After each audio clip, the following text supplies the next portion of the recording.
पुरंदरच्या तहासाठी महाराज 11 जून रोजी ज्यावेळी जयसिंगाच्या छावणीत आले, जयसिंगाला ज्यावेळेस कळालं की महाराज आपल्या छावणीत आले, त्यावेळी जयसिंगाने उदयराज मुन्शी आणि उग्रसेन कछवा त्या दोघांना महाराजांना भेटण्यासाठी पाठवलं. आणि जाता जाता त्या दोघांना असं सांगितलं की शिवाजी महाराजांना सांगा, जर तुम्ही तुमचे सगळे किल्ले आम्हाला देत असाल तरच पुढे या, नाहीतर इथून मागे गेलात तरी चालेल. आधीच आपण कुठल्या तरी मोठ्या डिस्कशन साठी जातो, त्यावेळी त्या माणसावर दबाव असतो, त्या माणसावर प्रेशर असतं. आणि अशा वेळी हा मिर्झा राजा जयसिंग तुम्ही जर तुमचे सगळे किल्ले देत असाल तरच पुढे या असं म्हणतोय. म्हणजे आणखीन शिवाजी महाराजांवरती प्रेशर द्यायचा हा तिथं प्रयत्न करतोय. महाराजही हुशार. महाराजांनी त्यावेळी त्या उग्रसेन कछवानी उदयराज मुन्शीला उत्तर दिलं, आता मी बादशाही चाकरी देणारच आहे, त्यामुळे मी माझे अनेक किल्ले तुम्हाला देऊ करणार आहे. म्हणजे आपल्याला समजतं की आता इथं शब्दांचा खेळ सुरू झालेला आहे. आणि त्यानंतर मग महाराज त्या जयसिंग ज्या तंबूमध्ये होता त्या तंबूच्या दरवाजापर्यंत गेले. इथं जरी मिर्झा राजानं महाराजांना घेण्यासाठी यावं, पण मिर्झा राजा तिथं सुद्धा उठला नाही. बाबासाहेब पुरंदरे अगदी कळवळीने असं म्हणतात की मिर्झा राजाचे पाय इतके जड झाले की त्याला तंबूच्या दारापर्यंत सुद्धा जाता आला नाही. म्हणजे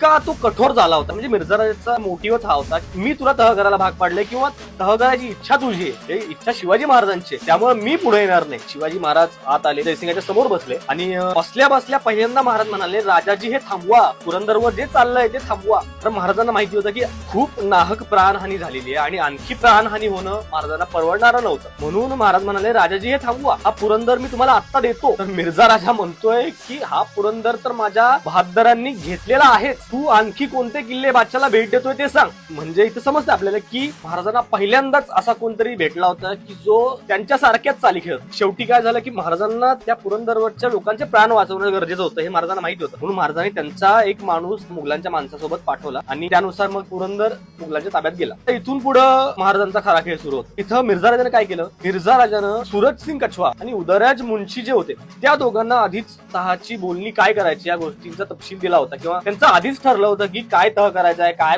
कुठला प्रदेश द्यायचा, कुठले किल्ले घ्यायचे. त्यामुळे त्या दोघांसोबत तुम्ही चर्चा करा असं त्यानं सांगितलं मिर्झा राजानं. स्वतः मिर्झा राजा तिथनं बाहेर पडला. म्हणजे मिर्झा राजा महाराजांशी बोलण्यासाठी सुद्धा थांबला नाही. म्हणजे मिर्झा राजाला हे दाखवून द्यायचं होतं की मला तुझ्याशी काही नेगोसिएशन करायचे नाहीत, म्हणजे काही वाटाघाटी मला करायची इच्छा नाहीये, जे काही आहे ते तू संपूर्ण शरणागती पत्कर, जे काही ठरलंय त्यानुसार किल्ले देऊन टाक. म्हणजे त्याला त्या मिर्झा राजाला संपूर्ण शरणागती हवी होती महाराजांची. हे वारंवार आपल्याला दिसून येतं इथं. आता 11 जूनच्या मध्यरात्रीपर्यंत या बोलाचाली चालू झाल्या. पहिल्या दिवशी तर मिर्झा राजा काय त्या बोलाचालीमध्ये सहभागी झाला नाही. मध्यरात्र उलटला तरी काय तहाची कलम ठरली नाही. त्यामुळे मिर्झा राजाला दुसऱ्या दिवशी या बोलाचालीमध्ये सहभागी व्हावं लागलं अखेर. आणि तहाची बोली झाली त्यानंतर 13 जूनला महाराज दिलेशाला सुद्धा भेटले. तर या अगदी कमी वेळामध्ये म्हणजे एक दिवस किंवा अर्धा दिवसाच्या काळात महाराजांनी त्या मिर्झा राजावर इतका प्रभाव पाडला. तो प्रभाव आपल्याला त्या पुरंदरच्या तहाच्या कलमांमध्ये दिसून येतो.